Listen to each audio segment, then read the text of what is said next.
Sénégal, premier match, défaite 2-0, mais aussi 2 blessés malheureusement. Alors oui, le Sénégal est la première équipe africaine à entamer ce mondial. Et j'avais vraiment à cœur de voir ce que valait cette équipe, qui est justement championne d'Afrique. Donc très représentative de ce continent très riche. Alors je vais pas vous mentir, c'était très clairement le meilleur match de ce mondial. En tout cas pour le moment, hein, c'était le match qui a répondu vraiment aux attentes des fans de football. Parce que du jeu, il y en avait, que ce soit l'aspect technique ou tactique. Tout était vraiment bien organisé, c'était carré. On avait 2 grosses équipes. D'ailleurs le Sénégal qui m'a quand même pas mal impressionné niveau physique. C'est très costaud, mais voilà.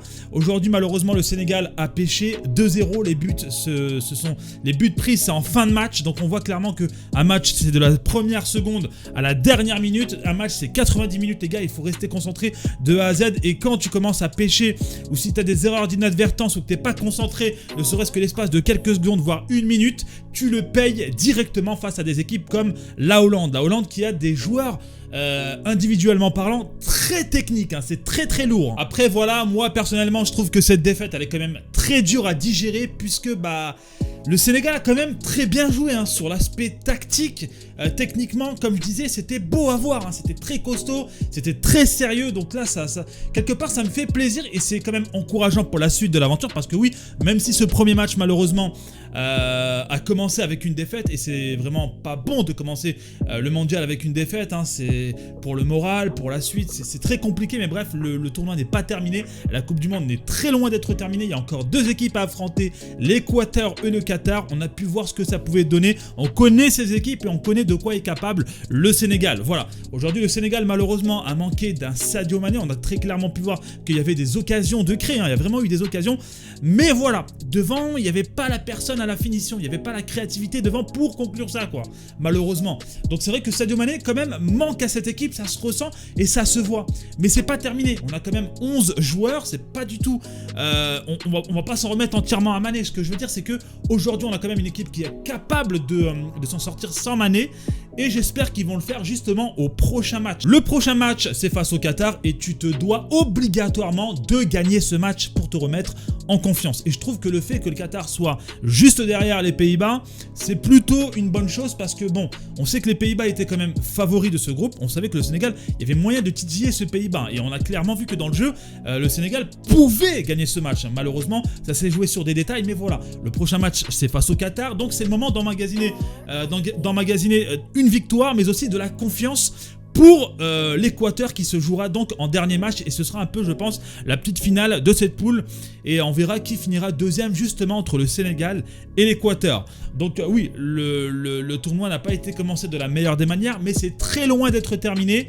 Et honnêtement, au vu du calendrier, c'est plutôt favorable hein, pour le Sénégal vis-à-vis des échéances qui arrivent. Si vraiment ils veulent passer les phases de poule, il y a quelque chose à faire. C'est pas terminé. Il faut rester concentré, il faut remobiliser les troupes et se donner à fond. Pour conclure cette vidéo, j'ai envie de vous dire les gars que j'ai trouvé cette équipe sénégalaise très séduisante. Même si voilà, le score ne reflète pour moi en tout cas pas la physionomie du match, le Sénégal méritait mieux.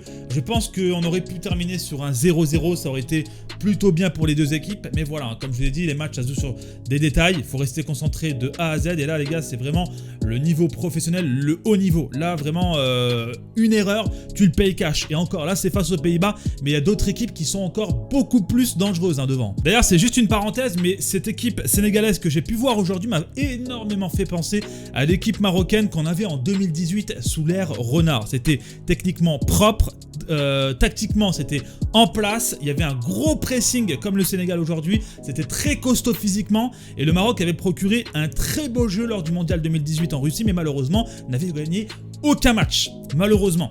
Voilà, donc est-ce que finalement produire ce beau jeu est quelque part bénéfique? Est-ce que finalement avoir un jeu haché et des résultats derrière ne serait pas mieux? Tu vois ce que je veux dire? C'est quoi pour toi frérot le mieux? D'avoir un beau jeu mais malheureusement de perdre des matchs, ou gagner les matchs avec un jeu qui est complètement dégueulasse? Et si je dis ça, c'est clairement un clin d'œil envers notre ancien sélectionneur Vahid Halilhodzic. Parce que lui, bon, au niveau du jeu c'était dégueulasse, hein. Il n'y avait pas de jeu, il n'y avait pas de fond de jeu, on n'arrivait pas à aligner 4 passes, mais voilà, on gagnait pratiquement tous nos matchs, il y avait des résultats.